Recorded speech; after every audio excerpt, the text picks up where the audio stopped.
The authentication burst took 4 seconds to compose and 2 to transmit.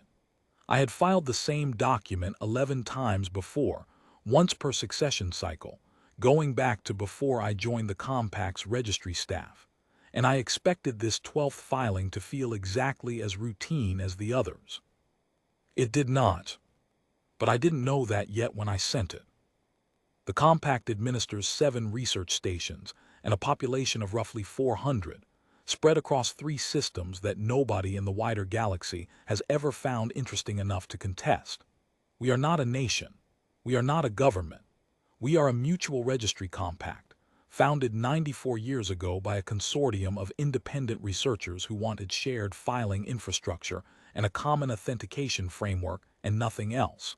We sign no defense treaties. We join no coalitions. We do not appear on galactic membership registries. We have never been asked to appear on galactic membership registries. Our existence is legal, documented, and almost completely unknown to anyone who has not specifically searched for it, which, to my knowledge, no one external has ever done.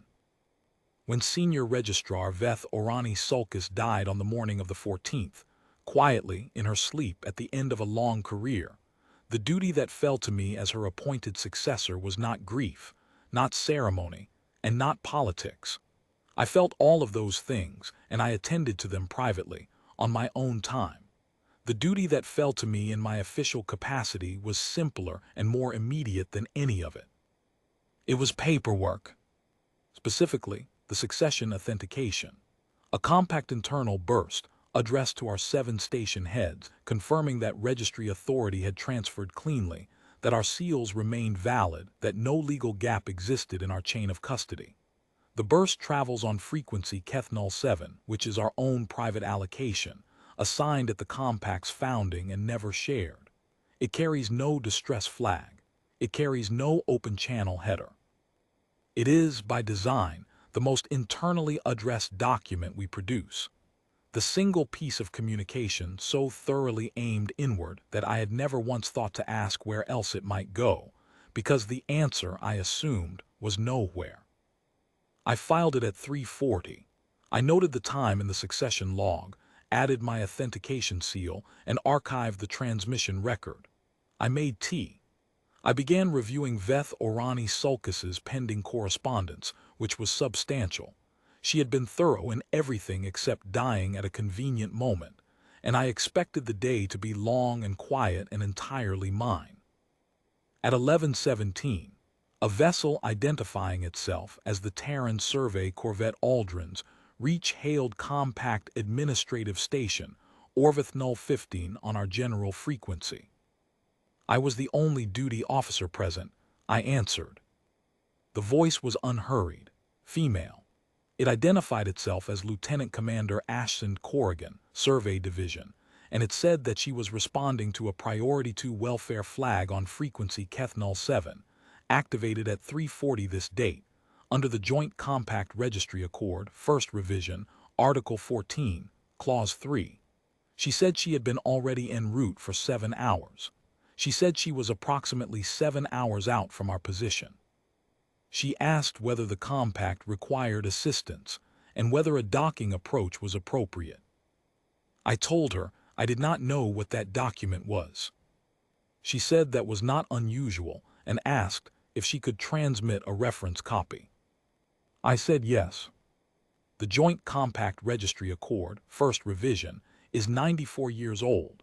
It was drafted in the same founding year as the compact itself, by the same consortium of researchers, as a means of registering the compact's legal existence with several external administrative frameworks simultaneously.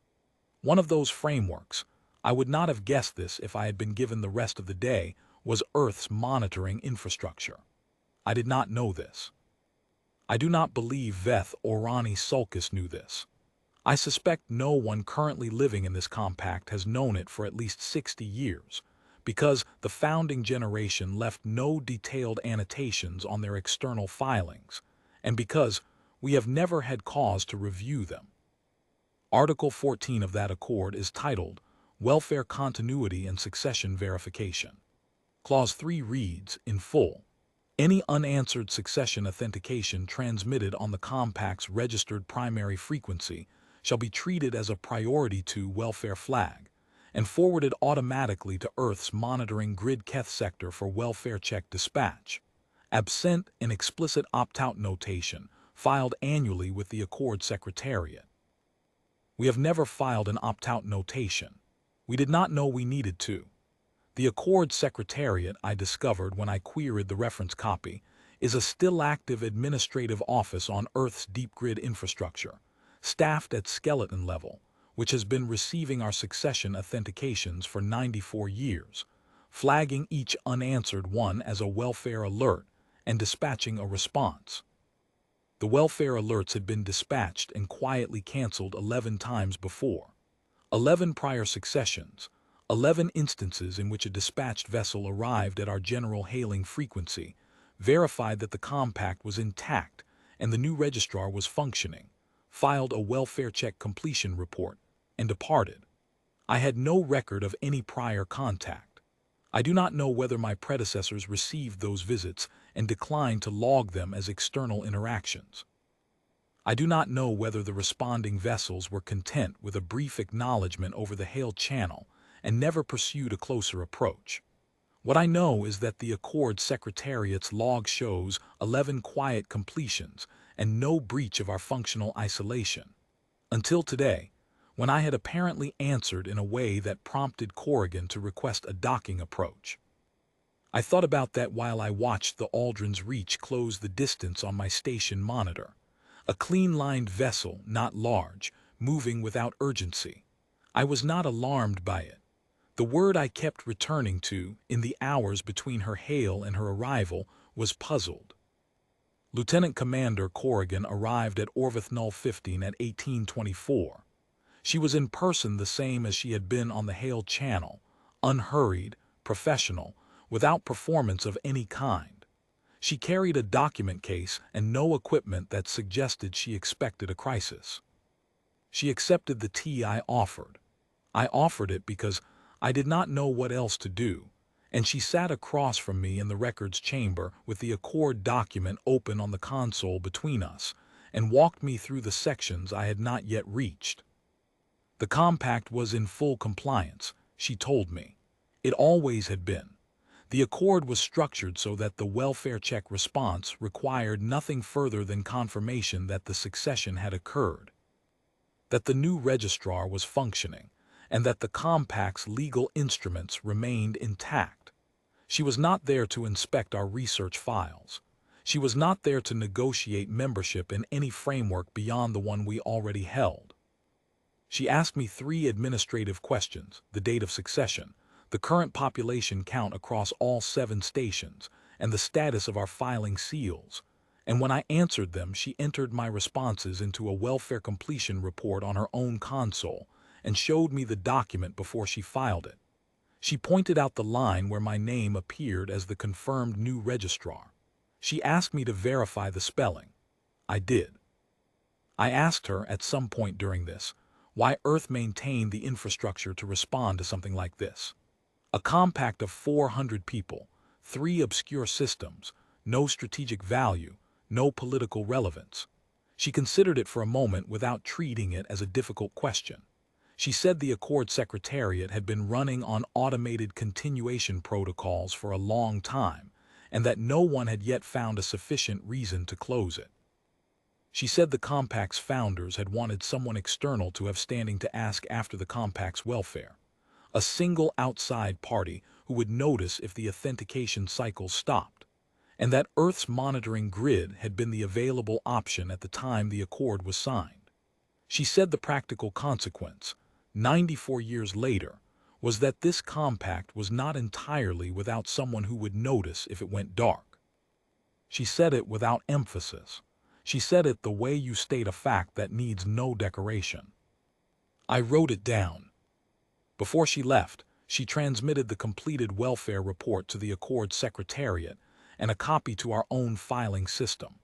She confirmed my name and seal as the new registrar.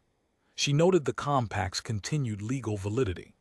Then she stood, thanked me for the tea, and walked back to the docking collar with the same unhurried professionalism that had characterized every moment of her visit. I watched the Aldrins reach undock and pull away from the station.